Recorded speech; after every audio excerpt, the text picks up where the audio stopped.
Aku terbangun dengan keringat dingin dan kebingungan. Biasanya ini hal yang normal bagiku, tapi tidak malam ini. Ada sesuatu yang aneh di kamar tidurku, udara terasa lebih dingin dari biasanya, dan suara samar, seperti bisikan terdengar di sudut ruangan. Aku meraba-raba mencari ponsel, dan mengecek waktu tengah malam. Masih ada 7 jam sebelum aku harus bangun untuk bekerja. Cahaya kuning samar dari lampu teras menembus tirai yang retak di samping pintu depan, menciptakan bayangan yang tampak bergerak perlahan di dinding. Aku meletakkan ponsel dan kembali berbaring, menghela napas berat sambil menoleh ke istriku yang tidur nyenyak membelakangiku. Aku perlahan mengusap punggungnya untuk mencari kenyamanan, namun kulitnya terasa dingin.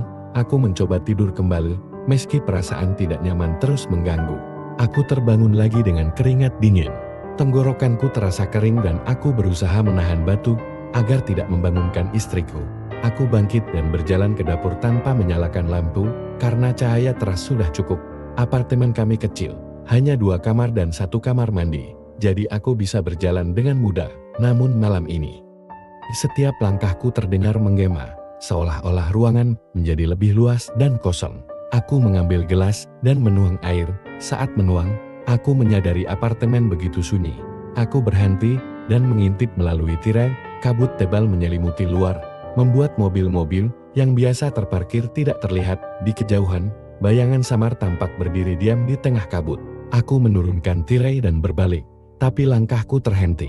Ada bayangan hitam mengganggu cahaya di lantai. Sesuatu berdiri diam di luar pintu. Bayangan itu tidak bergerak, namun terasa seperti menatapku. Dengan jantung berdebar, aku memastikan kunci pintu terkunci. Aku kembali ke kamar tanpa mengalihkan pandangan dari bayangan itu, duduk di tepi ranjang. Aku meraba istriku, kulitnya masih dingin. Aku mencoba menenangkan diri, meski rasa takut semakin kuat. Aku terus menatap bayangan itu hingga akhirnya mataku terasa berat. Aku terbangun lagi dengan keringat dingin. Bayangan itu hilang. Aku menghela napas lega dan mengecek ponsel. Masih tengah malam. Aku pergi ke dapur dan melihat gelas air yang kutinggalkan di mimpi buruk tadi masih di sana, tapi di lantai ada jejak basah menuju pintu. Perasaan takut menyelimutiku. Apakah aku masih bermimpi? Tapi keringat dan tenggorokanku terasa nyata. Aku menutup mata, berpikir keras. Kalau ini nyata, berarti sesuatu itu mungkin masih di luar. Aku menarik napas dan membuka mata. Tidak ada bayangan. Aku kembali ke kamar, menggoyangkan bahu istriku. Dia tidak merespons, wajahnya pucat dan dingin. Ketukan pelan terdengar di pintu. Tidak ada suara, hanya ketukan yang teratur. Aku mendekati pintu dengan takut.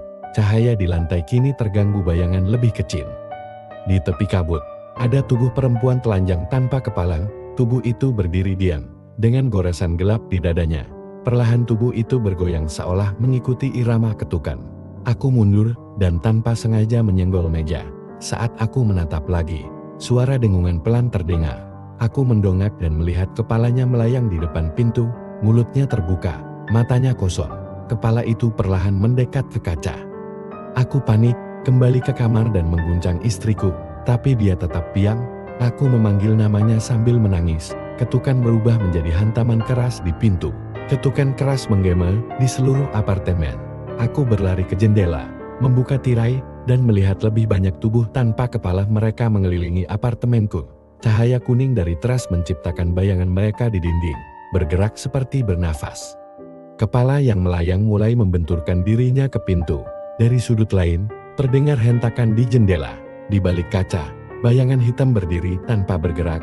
Aku berlari memeriksa jendela lain, semua diterangi cahaya kuning, dan di sana ada tubuh melayang perlahan. Kembali ke kamar, istriku menghilang. Di tempatnya hanya tersisa bekas dingin di kasur. Aku berteriak mencarinya, tapi tak ada jawaban.